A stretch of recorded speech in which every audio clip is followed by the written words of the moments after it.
Hello, this is FlippedHarber for Precalculus. In this video we'll cover section 5.4, right triangle trigonometry.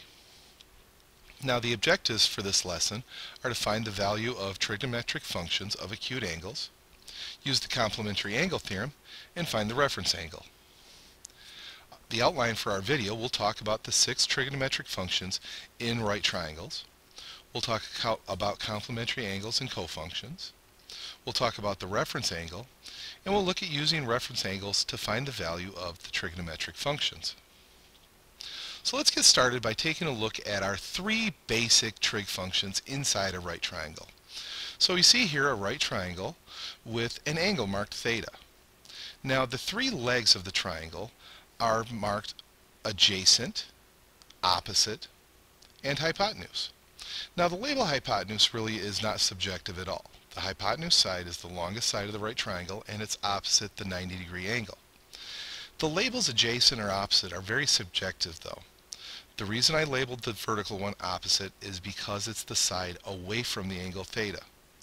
And I labeled the other one adjacent because it's the one that's next to the angle theta. So if I had labeled a different angle, I would switch these labels around.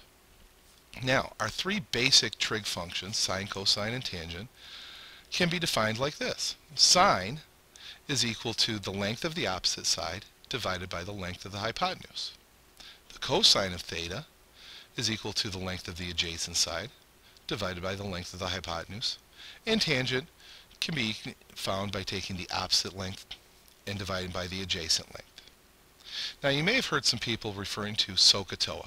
This is just a mnemonic device to remember SOH, sine, is opposite over hypotenuse, CAH, cosine, is adjacent over hypotenuse, and TOA, tangent, is opposite over adjacent. Just something to help you remember to keep things straight. SoHCA. Now looking at all 6 of our trig functions, we see that the relationships between sine and cosecant still exist. You just flip so that it's hypotenuse divided by opposite. Same thing with secant, same thing with cotangent. Now let's talk about complementary angles and cofunctions. The angles alpha and beta that I've marked in this triangle are complementary, meaning that they add up to 90 degrees. Now the 2 non-90 degree angles in a right triangle will always be complementary. They always have to add up to 90 degrees. And this really comes up with something interesting for us. It creates the idea of cofunctions because the labels adjacent and opposite are very relative to what angle we're talking about. So the sine of beta, which would be B over C, opposite over hypotenuse, is adjacent over hypotenuse for the angle alpha.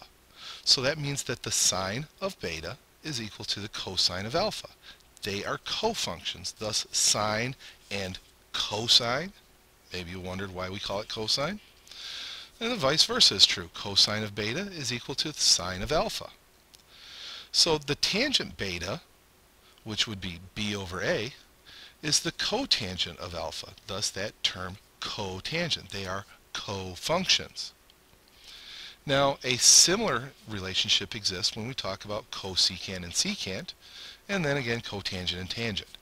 So there's where the co comes from in sine and cosine. They are cofunctions. Secant and cosecant, they are cofunctions. And then of course tangent and cotangent. All based on the fact that opposite and adjacent are very relative terms. Now we can extend this a step farther. We can find the cosine, the sine, the tangent of any angle.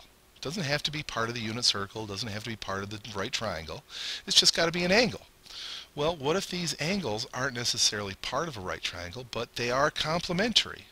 Well, this still holds true. Cofunctions of complementary angles are equal. So the sine of alpha here would equal the cosine of beta because, again, they're complementary angles. They add up to 90 degrees. Again, all this really does is moves the cofunctions out of the right triangle. We don't have to have that right triangle to talk about cofunctions. Now let's talk about the reference angle. The reference angle is something very, very useful when we want to try to determine the value of our trig functions not in the first quadrant. So if we're talking about the second quadrant, the third quadrant, the fourth quadrant, basically anything bigger than pi over 2 or bigger than 90 degrees. The reference angle always goes back to the x-axis. Basically, the reference angle is the angle between the line, the ray, it's usually called, and the x-axis. Now, it could be the positive x-axis, like it is in the first quadrant, or it could be the negative x-axis, like it is in the second or third quadrant. So here you see a diagram that shows the reference angles for the first quadrant, the second quadrant, the third quadrant, and the fourth quadrant. Now, the reason that this is useful is if you know what the reference angle is, you can use that to find your trig functions. So if theta is an angle that lies in a quadrant, and if alpha is its reference angle, that's the angle that goes back to the x-axis, then the sine of alpha, whatever it is equal to plus or minus the sine of alpha. Did I say that again? Sine of theta is equal to plus or minus the sine of alpha. So if you've got some weird bizarro angle, what you need to do is find its reference angle, and then you can look up the trig value based on that. Now, you're going to have to make the decision on whether it's positive or negative based on what quadrant it's in, and you should know where each trig function is positive and where it's negative. So reference angles are a great way to find trig values for bizarro angles. Now, let's find the exact value of the tangent of 225 degrees, and we don't want to use our calculator. Now, what this means is we want to find a reference angle and then look it up in our trig table. So since 225 degrees is 45 degrees more than 180, that means that this angle is down in the third quadrant. Its reference angle is the 45 degrees. Tangent is positive in the third quadrant. Then all I need to do is figure out the value for the tangent of 45 degrees, and that's what the tangent of 225 degrees is. So it's equal to 1. Now, this is going to help you fill out more of your trig table. Basically, you just need to look at the reference angle, figure out if it's positive or negative, and just copy it from your angles in the first quadrant. Okay, it's time for you to try some of these on your own.